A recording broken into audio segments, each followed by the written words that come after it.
بسم اللہ الرحمن الرحیم۔ یہ لیکچر انٹرنیشنل ریلیشن کے ٹاپک اور کرنٹ افیئر کے ٹاپک پر بنتا ہے، اور یہ مڈل ایسٹ کا پارٹ ہے جس کو ہم یمن کرائسس کہتے ہیں۔ تو ہم سب سے پہلے جو ہے وہ اس کی ہسٹری دیکھیں گے، اس کا جیوگرافیہ دیکھیں گے، اینڈ دین اس کے بعد ہم اس کی امپورٹنس دیکھیں گے۔ ہسٹری آف ہوتھی دیکھیں گے، یعنی ہوتھی جن کو ہم ریبل کہتے ہیں، اس کی ہم تاریخ پڑھیں گے، موجودہ سینیریو کیا ہے، ٹھیک ہے جی۔ اس کے بعد سعودی عرب کا جو فیئر ہے، سعودی فیئر، وہ دیکھیں گے، خوف، سعودی عرب کا مطالبہ کیا ہے، امریکہ کے یہاں پر کیا انٹرسٹ ہے، اسرائیل کی کیا ایکٹیویٹیز ہیں یہاں پر، ایران کے کیا انٹرسٹ اور کیا ایکٹیویٹیز ہیں اس کی، پاکستان کا رول کیا ہے اس کے اوپر، ٹھیک ہے جی، اور پاکستان کو کیا کرنا چاہیے اس کے اوپر، اور موجودہ دور میں اس کے اثرات جو ہے وہ ریجن پر کیا نکلیں گے۔ تو سب سے پہلے میں چاہوں گا کہ میں آپ کو اس کی ہسٹری بتاؤں یمن کی، جس کو آج ہم ماڈرن ریپبلک آف یمن کہتے ہیں۔ اس کی تاریخ کیا ہے؟ اس کی تاریخ یہ ہے، یہ جو ملک آج ماڈرن ریپبلک آف یمن بنا ہوا ہے، یہ جو ریپبلک آف یمن بنا ہوا ہے، یہ 1990 میں بنا ہے۔ اب ہم 1990 سے تھوڑا سا بیک جاتے ہیں تاکہ ہمیں چیز کو سمجھنے میں آسانی ہو۔ 1990 سے پہلے یہ ملک دو حصوں پر مشتمل تھا۔ ایک حصے کو ہم نارتھ یمن کہتے ہیں، دوسرے کو ہم ساؤتھ یمن کہتے تھے۔ جو نارتھ والا حصہ تھا، یہ پہلی جنگ عظیم کے بعد after first world war it came into existence, 1918 میں اس کا وجود ہوا۔ جبکہ جو دوسرا حصہ ہے جس کو ہم ساؤتھ یمن کہتے ہیں، اس کا جو ظہور ہے یا اس کا جو وجود میں آیا ہے، یہ ملک جو ہے وہ 1967 میں آیا ہے۔ اس سے پہلے یہ برٹش کی ٹیریٹری ہوا کرتی تھی، ٹھیک ہے جی۔ تو ان کے بعد یعنی یہ کچھ عرصہ یہ چلتے رہے علیحدہ علیحدہ دونوں ممالک۔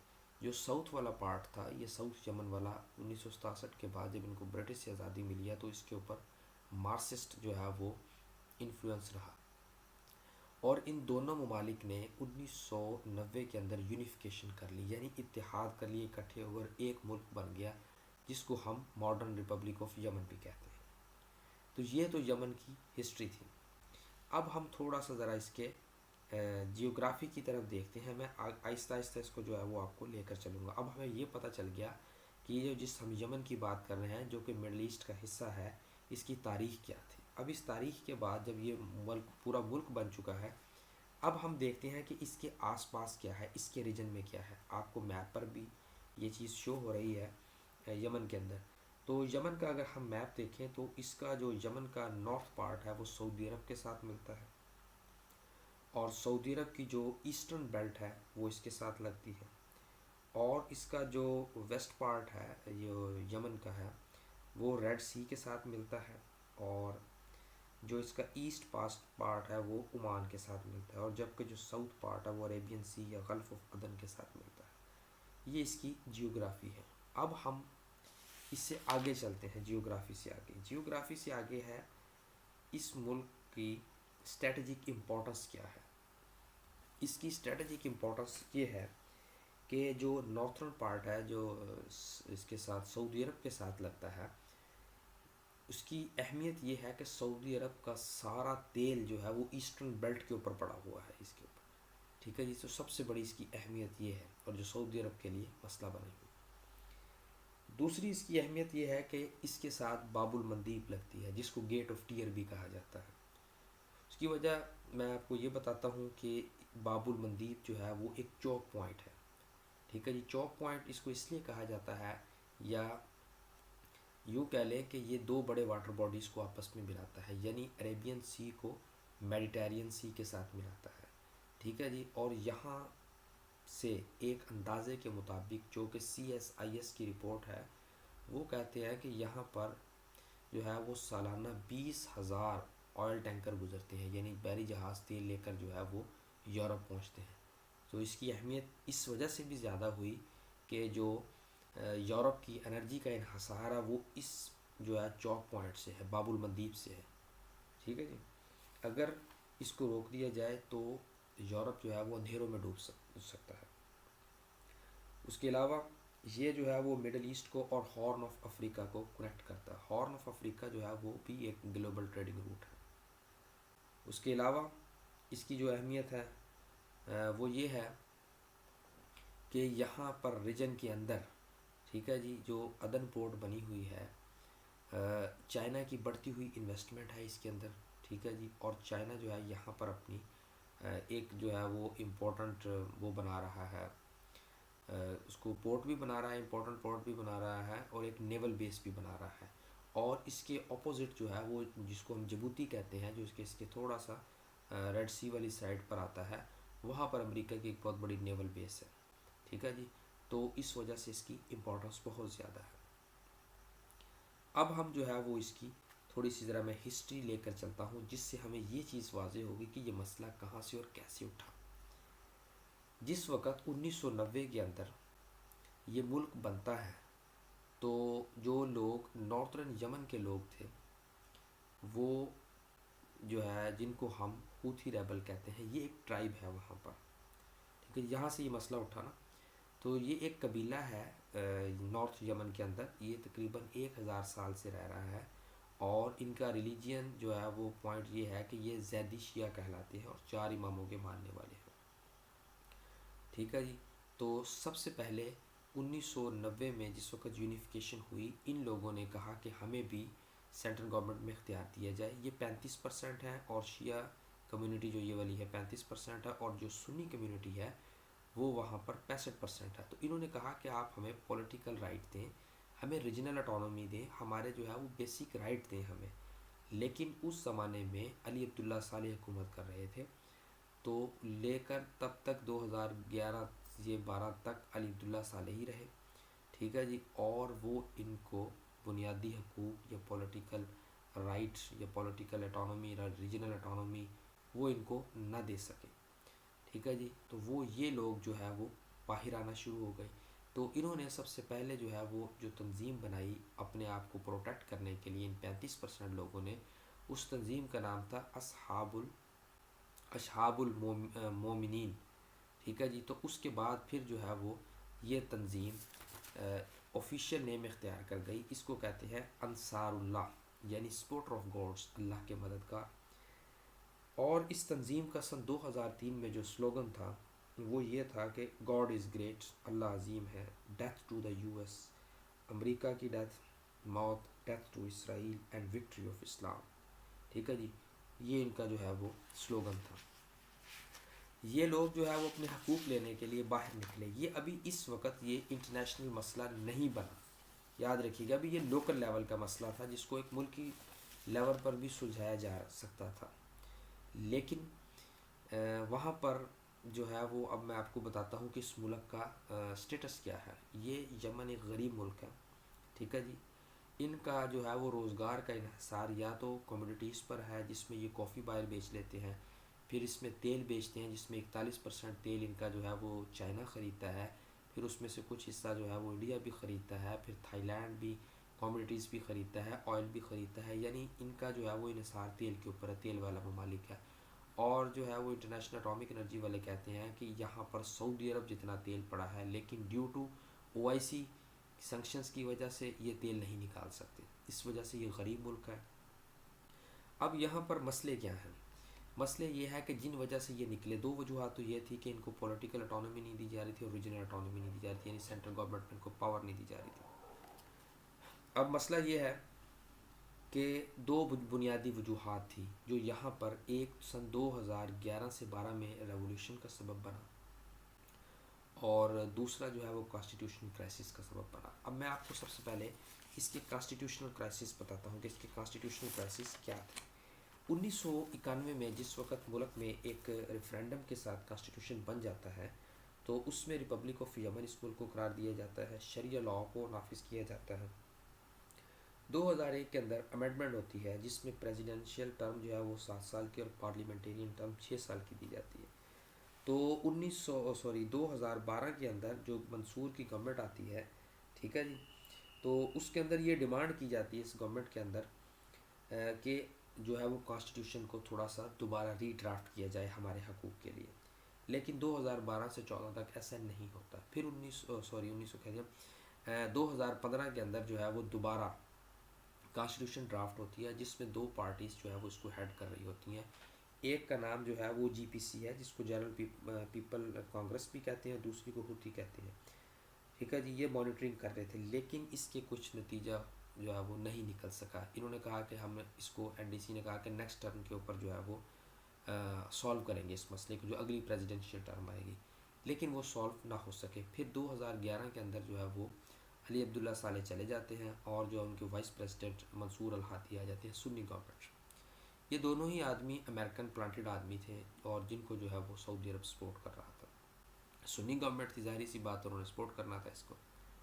اب یہ جو ہے وہ کانسٹیٹیوشنل کرائسس تھے۔ اب کانسٹیٹیوشنل کرائسس کے علاوہ جو ریولیوشن کرائسس تھے، جو 2011-12 میں آئے، تو اس میں وجہ تھی کہ اس وقت اس ملک کی کنڈیشن یہ ہے کہ میں نے بتایا کہ غریب ملک ہے، یہاں پر کرپشن کا انڈیکس بہت ہائی ہے، بے روزگاری بہت ہے، اکانومک کنڈیشن بیڈ ہے اس ملک کی، ٹھیک ہے جی۔ اور ان وجوہات کی بنا پر 35% لوگ جو ہے وہ باہر آئے اپنا جو ہے وہ حقوق لینے کے لیے۔ اس میں جو ہے وہ اس 35% کے علاوہ سنی لوگ بھی شامل تھے، لیکن جب یہ چلے گئے، اور پھر 2015 میں منصور الہادی بھی جو ہے وہ بھاگ گئے، کیونکہ انہوں نے 2015 میں سنا پر، یمن کے کیپٹل پر کنٹرول کر لیا، جو ان کی آفیشیل نیوز ایجنسی ہے سبا نیوز کے مطابق، اور انہوں نے اپنا کیپٹل جو ہے وہ شفٹ کر دیا ادھر عدن کے اندر، ٹھیک ہے جی۔ تو یہ یہاں پر یہ جو منصور الہادی تھا، یہ سعودی عرب چلے گئے، اس نے کہا کہ میری حکومت کو بچایا جائے۔ تو 20 مارچ کو جو ہے وہ سعودی عرب نے یہاں پر بامبنگ کرنی شروع کر دی، ٹھیک ہے جی، اور مسئلہ جو ہے وہ لوکل لیول سے اٹھ کر انٹرنیشنل لیول پر آ گیا، ٹھیک ہے جی۔ لوکل لیول پہ کیا تھا، یہ لوگ تھے جنہوں نے کہا کہ آپ ہمارے رائٹ دیں، ہمیں پولیٹیکل رائٹ دیں، ہمارے ریجنل رائٹ دیں، ہمارے جو ہے وہ کرپشن لیول کو کم کیا جائے، بے روزگاری کو ختم کیا جائے، اکانومک کنڈیشن کو بہتر کیا جائے، ٹھیک ہے جی۔ ہم بھی اس ملک میں رہتے ہیں، ہمیں بھی حقوق دیے جائیں، ٹھیک ہے جی۔ تو یہ صرف لوکل لیول پر مسئلہ تھا، اس کو بآسانی سالو کیا جا سکتا تھا، یا تو آپ کانسٹیٹیوشن کے ذریعے آپ اس کو کر دیں تبدیلی، یا پولیٹیکل سسٹم چینج کر دیں، آپ کسی وجہ سے بھی جو ہے وہ آپ اپنے ملک کو بہتر کر سکتے ہیں، لیکن یہ بہتر نہ ہو سکا۔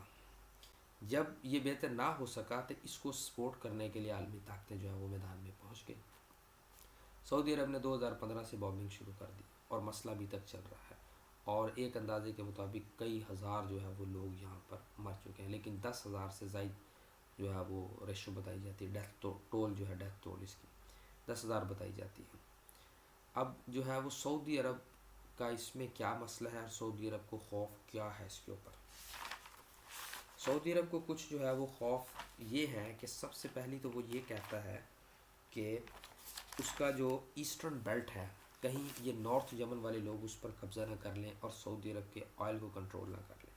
سب سے پہلا تو اس کو یہ خوف ہے۔ دوسرا اس کو خوف عراق والی سائڈ سے ہے، عراق والی سائڈ سے داعش کا جو ہے وہ اس کو خوف ہے۔ دو جگہ سے اس وقت اس کا بارڈر انگیج ہے، اور تیسرا اس کے انٹرنل پرابلم چل رہے ہیں اس کے ملک کے اندر، ٹھیک ہے جی۔ ایبسولوٹ مونارچی میں ایشو چل رہے ہیں، کرپشن کے ایشو چل رہے ہیں، جیسے کہ انہوں نے ریسنٹلی اپنے شہزادوں کو بھی جو ہے وہ اریسٹ کیا۔ تیسرا خوف اس کو یہ ہے کہ ایران کا ریجن کے اندر جو ہے وہ ہیجمنی بڑھ رہی ہے۔ یہ شیعہ سنی کی لڑائی نہیں، یہ ریجنل اٹانومی یا ہیجمنی کی لڑائی ہے۔ ایران کا جو ہے اس وقت انفلوئنس ریجن کے اندر تیزی سے بڑھ رہا ہے، وہ میں آپ کو بتاتا ہوں کیسے بڑھ رہا ہے۔ اس وقت بغداد کے اندر جو گورنمنٹ ہے وہ شیعہ گورنمنٹ ہے، اور بغداد کا جو ہے وہ بارڈر جو ہے وہ یہ سعودی عرب کے ساتھ لگتا ہے، یعنی عراق کا بارڈر، تو یہاں سے شیعہ گورنمنٹ ہونے کی وجہ سے سعودی عرب پریشان ہے۔ اس طرح یمن کے اندر انہوں نے کنٹرول سنبھال لیا، سنا کے اندر نارتھرن یمن میں جو ہے وہ یہ ہولڈ کر چکے ہیں، یعنی مائنورٹی گورنمنٹ جو ہے وہ شیعہ آئی ہوئی ہے یہاں پر۔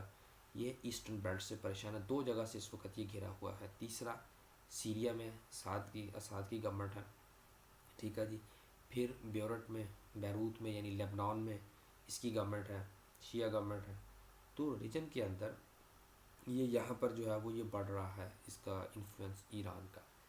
پھر ایران کے اندر ریسنٹلی جو ریولیوشن آیا 1979 میں، اس کا انفلوئنس جو ہے وہ ابھی بھی ہے، ٹھیک ہے جی۔ اور ایران کی جو اکانومک پالیسی ہے، اور ایران کی جو ہے وہ ڈیولپمنٹ پالیسی ریجن کے اندر جو ہے وہ سعودی عرب کی ہیجمنی کو یا پاور کو ڈکلائن کر رہی ہے، کمزور کر رہی ہے. یہ سعودی عرب کو اب فیئر ہے، جو میں نے آپ کو بتایا کہ سعودی عرب خوف زدہ کہاں سے ہے، ان ایریاز سے خوف زدہ ہے.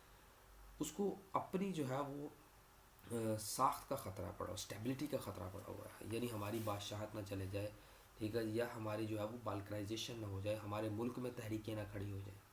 ٹھیک ہے جی، اگر کوئی ایسی تحریک کھڑی ہو جاتی ہے اور اس کو جو ہے وہ سپورٹ ایران کرنا شروع کر دیتا ہے، تو ان کے ملک میں جو ہے وہ ایک مسئلہ کھڑا ہو جائے گا. ان کا ملک نہ ان کے ہاتھ سے چلے جائے، ان کی گورنمنٹ نہ ان کے ہاتھ سے چلے جائے، ان کی سوورینٹی کو خطرہ ہو سکتا ہے. تو یہ جو ہے وہ سعودی عرب کو وہ خطرہ تھا جو ایران سے ہے. لیکن سعودی عرب نے نہ تو اس امریکہ کے خطرے کو تسلیم کیا ہوا ہے، نہ ہی اس نے جو ہے وہ اس کے اسرائیل کے خطرے کو تسلیم کیا ہوا ہے، کیونکہ سب سے بڑے دشمن یہی ہیں ریجن کے اندر اور امت مسلمہ کے اندر. وہ میں آگے چل کر آپ کو بیان کروں گا. تو اب سعودی عرب کی ڈیمانڈ کیا ہے؟ سعودی عرب نے ڈیمانڈ یہ کیا ہے کہ مجھے گراؤنڈ ٹروپس دیے جائیں. اب وہ گراؤنڈ ٹروپس کن کن سے مانگ رہا ہے؟ اس نے جی سی سی گلف کوآپریشن کونسل سے ڈیمانڈ کی، اس نے یونائٹڈ اسٹیٹ آف امریکہ سے ڈیمانڈ کی، اس نے پاکستان سے ڈیمانڈ کی اور ایجپٹ سے ڈیمانڈ کی.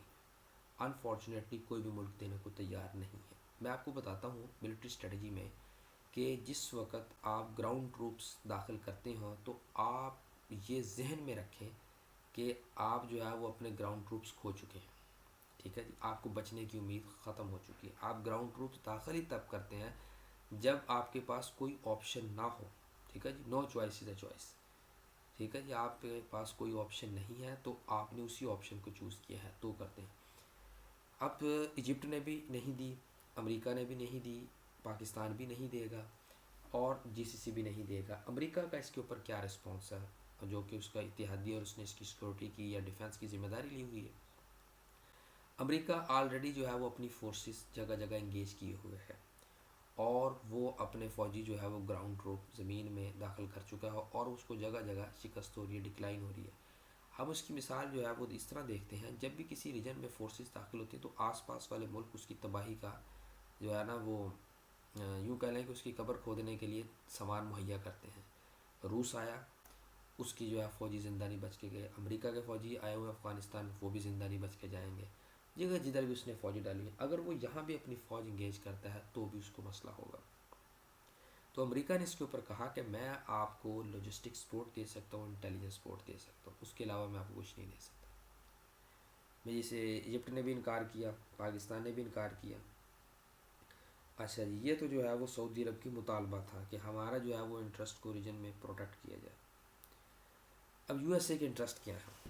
یو ایس اے کے اس صدی کے جو انٹرسٹ ہیں وہ یہ ہیں کہ destruction of political system of Islam اور انرجی ریسورسز پر کنٹرول کرنا، یہ اس کے یعنی جو ہے وہ ریجن میں انٹرسٹ ہے. پھر گلوبل واٹر ٹریڈنگ روٹ پر قبضہ کرنا. یہ باب المندیب ایک طرح سے گلوبل ٹریڈنگ روٹ ہی ہے، یہاں سے یورپ کی ساری انرجی ٹرانسفر ہوتی ہے. اگر یہ راستہ بند کر دیا جائے، یہ مسلمان جو ہے وہ کل اس پر کنٹرول کر لیں، کہتے ہیں کہ جی ہم نہیں جانے دیتے، تو یورپ کدھر جائے گا؟ تو امریکہ کے جو ریجن میں انٹرسٹ ہے کہ انرجی ریسورسز پر کنٹرول، گلوبل ٹریڈنگ روٹ پر کنٹرول اور جو ہے وہ ڈسٹرکشن آف اسلامک سویلائزیشن کا بیڑا غرق کیا جائے. تو جو رالف پیٹن ہے وار آف کالج سے، انہوں نے کہا تھا کہ 1970 کے اندر اسٹیبلائزیشن آف مڈل ایسٹ بہت ضروری ہے، لیکن اب destabilisation of Middle East بہت ضروری ہے، کیونکہ چائنا کی جو ہے وہ اکانومک ایکسپینشن یہاں تک بڑھ رہی ہے. چائنا جو ہے وہ پیس پر بلیو کرتا ہے، وار پر بلیو نہیں کرتا ہے. چائنا کے تیل خریدنے کی وجہ سے یہاں پر جو ہے وہ اسٹیبلٹی آ رہی ہے اور مسلمان مضبوط ہو رہے ہیں. تو وہ کہتا ہے کہ یہاں پر ڈی اسٹیبلائزیشن کی جائے تاکہ مسلمان چائنا کے ساتھ مل کر ایک عالمی طاقت نہ بن جائے جو کہ امریکہ کے لیے تھریٹ ہو سکتی ہے. تو امریکہ جو ہے وہ اس پالیسی کے اوپر چل رہا ہے. تو امریکہ نے کہا ہے کہ ہم شیعہ گورنمنٹ کو سپورٹ کریں گے اور امریکہ چاہتا ہے کہ اسرائیل کو ایکسپینشن دے، گریٹر اسرائیل بنائے تاکہ اس کے جو ہے وہ مفادات کو کیپیبلٹی سے پروٹیکٹ کیا جا سکے اور مسلم کنٹریز کو ویک کیا جائے. ٹھیک ہے جی، تاکہ اس کے سامنے کوئی پاور تھریٹ کرنے والی نہ ہو. جتنا بڑا ملک ہوگا اس کو توڑنا اتنا مشکل ہوتا ہے اور جتنا چھوٹا ملک ہو اس کو توڑنا اتنا آسان ہوتا ہے. اب اسرائیل کی ایکٹیویٹیز کیا ہے؟ میں اسرائیل کی ایکٹیویٹیز سے پہلے آپ کو ایک آپ صلی اللہ علیہ وسلم کی حدیث بتانا مناسب سمجھتا ہوں. آپ صلی اللہ علیہ وسلم نے فرمایا کہ آپ صلی اللہ علیہ وسلم نے فرمایا کہ یروشلم میں یہودیوں کی آبادی مدینے کی بربادی کا باعث ہوگی. ٹھیک ہے جی. Settlement of Jews in Jerusalem will be the destruction of Medina. صحیح البخاری. ٹھیک ہے جی. اس کے بعد اسرائیل اب کیا کر رہا ہے. اسرائیل جو ہے وہ داعش کو فنڈنگ کر رہا ہے, القاعدہ کو فنڈنگ کر رہا ہے, جو کہ اس وقت جو ہے یمن کے اندر موجود ہے, تاکہ شیعہ کو, ریبل کو, حوثی ریبل کو یعنی کچلا جائے, کرب کیا جائے اس کو, اور اپنے جو ہے وہ ایکسپینشن کو بڑھایا جائے, اور ریجن کے اندر جو ہے وہ انٹرسٹ کو پروٹیکٹ کیا جائے. میں آپ کو ایک دلچسپ بات یہ بتاتا ہوں کہ یہودی جو ہے بہت زیادہ شاطر اور چلاک قوم ہے. وہ کیسے؟ اب یہ زیادہ سے زیادہ اس وقت 40 سے 50 لاکھ لوگ ہوں گے اس کے اندر, یروشلم کے اندر, لیکن ان کو پتہ ہے کہ ہم جو ہے وہ مسلمانوں کا مقابلہ اتنی بڑی کمیونٹی کا نہیں کر سکتے. تو اس کے لیے اب یہ چالیں کیا چلتے ہیں, یعنی قوم کو لسانیت میں, لینگویج کی بیس پر تقسیم کریں گے, قومیت کی, نیشنلزم کی بیس پر, فرقہ واریت کی بیس پر, ان چیزوں کے ذریعے یہ اپنے پروٹیکٹ کرتے ہیں اپنے مفادات کو. ٹھیک ہے جی. یہ اسرائیل کی ایکٹیویٹیز چل رہی ہیں. اور اب یہ دیکھیں کہ سعودی عرب امریکہ جو ہے وہ کس کو سپورٹ کر رہا ہے, شیعہ گورنمنٹ کو. یہ سنی گورنمنٹ کو سپورٹ کر رہے ہیں. تو مر کون رہا ہے بیچ میں؟ مسلمان مر رہا ہے. ٹھیک ہے جی. اور یہ اپنے مفادات پروٹیکٹ کر رہے ہیں ریجن کے اندر. ٹھیک ہے جی. اب ایران کی کیا ایکٹیویٹیز ہیں؟ ایران کی ایکٹیویٹیز یہ ہے کہ ایران جو ہے وہ ان کو سپورٹ کر رہا ہے, اس میں کوئی شک نہیں ہے, حوثی کو سپورٹ کر رہا ہے. اور ایران کی جو ہے وہ اینٹی زائنسٹ اور اینٹی ویسٹ پالیسی ہے. ایران چاہتا ہے کہ یورپ کو جو تیل یہاں سے جاتا ہے اس کی میں سپلائی کٹ آف کروں, اور ایشیا کو جو ہے وہ میں ایکسپینڈ کروں, اپنے ریجن کو جو ہے وہ ایکسپینڈ کروں, اپنے آس پاس کے ممالک کو جو ہے وہ میں مضبوط کروں. یہ اس کا جو ہے وہ ہے, کیونکہ وہ باب المندیب پر آنا چاہتا ہے ایران, اور سعودی عرب کی ہیجمنی کو کم کرنا چاہتا ہے. ٹھیک ہے جی. اب پاکستان کا اس میں کیا رول ہے؟ پاکستان کا سعودی عرب کے تعلقات کیا ہیں؟ ہمارے سعودی عرب کے ساتھ 3 قسم کے ریلیشن ہیں. سب سے پہلا ہمارا اسپرچول ریلیشن, آپ صلی اللہ علیہ وسلم کی ذات کی وجہ سے. دوسرا ہمارا وہاں پر اکانومک ریلیشن ہے. ہمارے 15 سے 20 لاکھ مسلمان جو ہے وہ وہاں پر کام کرتے ہیں. ٹھیک ہے جی. تو وہاں سے جتنی بھی اکانومی ہمیں آتی ہے وہ ہمارے فورن ریزرو کے طور پر کام آتی ہے. ٹھیک ہے جی. اور پھر سعودی عرب ہمیں جو ہے وہ تھک اینڈ تھن ٹائم میں جو ہے وہ ہماری مدد کرتا ہے, اور ہمارا ان کے ساتھ ڈیفنس ایگریمنٹ بھی ہے, اور پھر یہ ایک مسلمان کنٹری بھی ہے. ٹھیک ہے جی. اور اب سعودی عرب پاکستان سے گراؤنڈ ٹروپس کی ڈیمانڈ کر رہا ہے. اب دوسری طرف یمن ہے. یمن نے ریسنٹلی ہمارے 3000 جو ہے وہ لوگوں کو ڈیپورٹ کیا. سعودی عرب میں ریسنٹلی 42,000 مسلمان ڈیپورٹ ہوئے, ایک جو ہے وہ رپورٹ سے میں آپ کو بتا رہا ہوں.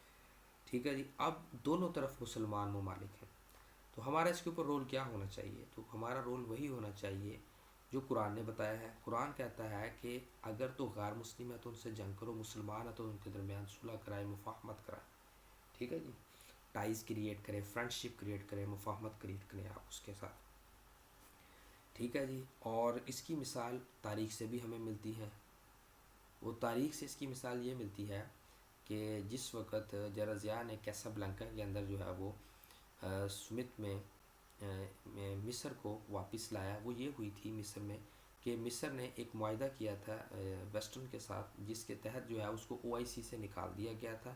تو جرزیا نے جو ہسٹوریکل ورڈز کہے تھے وہ یہ تھے کہ یہ مسلم امہ کی آرگنائزیشن ہے, نہ کہ عرب آرگنائزیشن ہے. تو وہ پھر اس کو مصر کو انہوں نے اس میں OIC میں شامل کیا. تو ہمارا یہی رول ہونا چاہیے کہ سعودی عرب کی اور ایران کی صلح کروائی جائے. ٹھیک ہے جی. اور قتل و غارت کو بند کروایا جائے, اور مسلم امہ میں یونٹی پیدا کی جائے. ٹھیک ہے جی. اب دوسری بات یہ ہے کہ لیٹس سپوز پاکستان جو ہے وہ دے بھی دیتا ہے اپنے ٹروپس, تو ہمارے لیے اس کے لیے کیا نقصانات ہو سکتے ہیں؟ تو اس سے ہمارا ٹروپ جو ہے وہ واپس نہیں آئیں گے, اور مسلمان ممالک میں نفرت بڑھے گی, تو ایران ہمارے خلاف ہو جائے گا. ٹھیک ہے جی. کیونکہ ہم نے ان کی مدد کی, سعودی عرب کی, اور شیعہ کو مار رہے ہیں, یعنی مسلمان کو مار رہے ہیں, تو ایران جو ہے وہ ہمارے ساتھ بارڈر میں خرابی پیدا کرے گا, ہمیں پھر یہاں سے انگیج کرے گا ایران.